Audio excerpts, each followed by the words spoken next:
Thank you for bringing us together in front of this courthouse and district attorney's office where it serves as an epicenter for Trump's inhumane and illegal treatment of immigrants.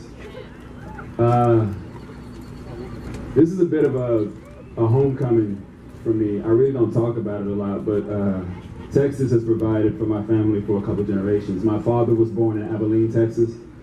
My mother, as a child, lived in Austin on an Air Force base called Bergstrom. Years later, I then lived in Austin on that same Air Force base. I have family who lives in Dallas. I have an aunt in Houston. Texas is home to me, y'all.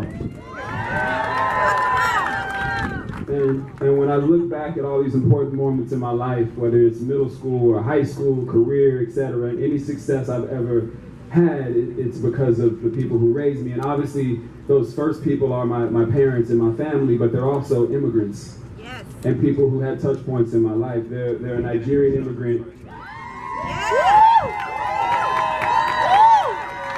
Who tutored me in calculus and trigonometry every single day in high school. There was a Mexican immigrant who got me, who drove the bus that got me back and forth to school from home safely. There was a Chinese immigrant who went on to be my resident advisor when I took summer school at UCLA. And an Iranian Muslim immigrant who helped coach so many of my auditions in my pursuit to become an actor. And that doesn't include the hundreds of thousands of other immigrants who have come from around the world who have indirectly had some impact on my life. It's because of all of them that I am here today. And as a person of color, I look out and I see so many faces of color and so many faces not of color. Thank you for being here with us also. But as a person of color, I have a legacy of family separation behind me at the hands of this government. And I want the families in those detention centers and the kids in those cages to know that their pain is being seen by people who have experienced the exact same thing for them for generations. And we are here for you.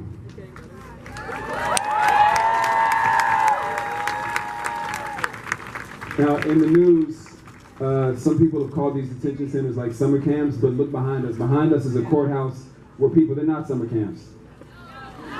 They're not. And behind us is a courthouse where people are being targeted for the crime of wanting a better life for their children. For the crime of wanting to create, to build, to contribute to society. For the crime of seeking asylum. That is not a crime. These facilities, this court sends families to be torn apart at, are not summer camps. They are detention centers. Centers where babies and children are experiencing trauma from being separated from their loved ones and being treated as prisoners. Think about the heartbreak of these parents. Think about the pain of the kids and the children. I've spent weeks now, months now with them in my mind, hearing the story after story, seeing image after image, and I know all of you have too, and that's why you're here. And I keep seeing these faces, and I see faces of these middle school kids that I worked with when I volunteered for this AmeriCorps program back in Portland, Oregon. And many were first generation kids who were here with immigrant parents.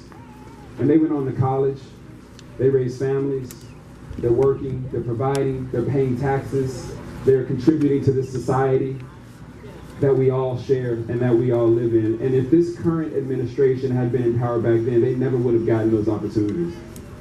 So when I read about the thousands of immigrants who've been prosecuted for crossing the border, I see those faces. And I see so many of my immigrant friends' faces. I see my aunts, my uncles, my parents, my grandparents. I see my family. I think we all see our family when we see these families torn apart. America has constantly drawn strength and spirit from waves of immigrants, bearing different memories, honoring different heritages. They have strengthened our economy, enriched our culture, renewed our promise of freedom and opportunity for all. And we all came here from somewhere else, y'all. Yes. All of us. There's very, very few people in this country who have roots in this country. And whether it was through slavery or migration, this land flourished because it was fed from so many sources, because it was nourished by so many great cultures and great traditions and great people who crossed borders to get here. Together we built cities, we built industries, we built movements, we built a culture, and together we can fight this.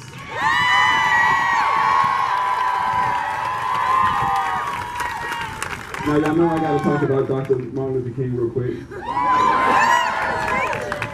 And in his letter from a Birmingham jail, Dr. King wrote, "Injustice anywhere is a threat to justice everywhere." And I think most of us have heard that. The part that sometimes gets lost is we are caught in an inescapable network of mutuality, tied in a single garment of destiny. Whatever affects one directly affects all indirectly. That connection, that single garment of destiny is most visible when people are trying to break it. The mutuality is most tangible when someone is trying to tear us apart. And we all understand and connect to family. Whether it's the family you were born in or whether the family you chose, none of us want to be torn from them. None of us deserve to be torn from them. The government should not tear us from them.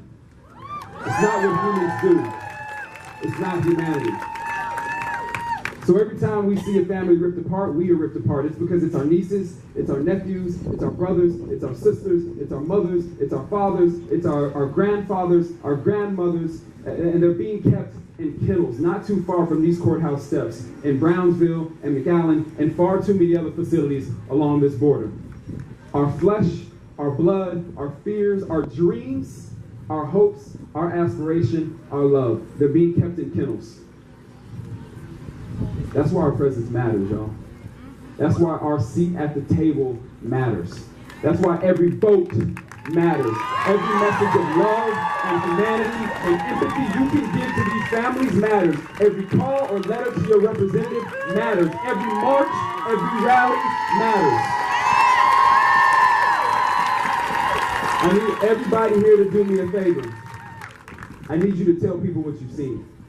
I need you to tell people what you've heard. Call them, text them, email them, Snapchat them, tweet, post on Facebook, tell someone you know, tell someone you don't know. Tell them that the government has to stop this and put these families back together. Tell them that these families, these 2,000 plus, 3,000 plus people, we don't even know the number. Our government doesn't even know the number. Tell them it is shameful. Tell them that these families need to be put back together and made whole. And just one more thing. There's one more face that I've been seeing in my mind on my way here on my flight here last night. And it's a really good friend of mine. I keep seeing her face. And we had dinner the other night. And she's an exec at this entertainment company. And she's super successful and super smart and has traveled all around. And her entire life has benefited from immigrants.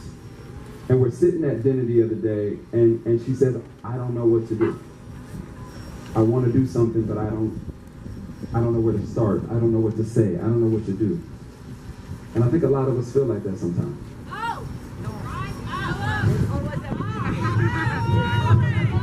We want to help. A lot of people want to help, but they feel so far away. I'm from a place where we are in a bubble sometimes, and we don't see what's happening right here, right? But whether you're here with us today in Brownsville, or whether you're watching on one of these live streams, or somebody's Instagram live or Twitter or whatever it is, there's one thing that we can all do. We can all continue to talk about this. We can continue to support this fight. Every conversation, every way we can give voices to this matters in each state, in each city, in each business, each school, and every home. And we can challenge our lawmakers, those people sitting in Washington that we put there, who lose touch with their communities. We can challenge them to do better and be better. We can vote. Vote, vote, vote, vote, vote this fall in the midterms, guys.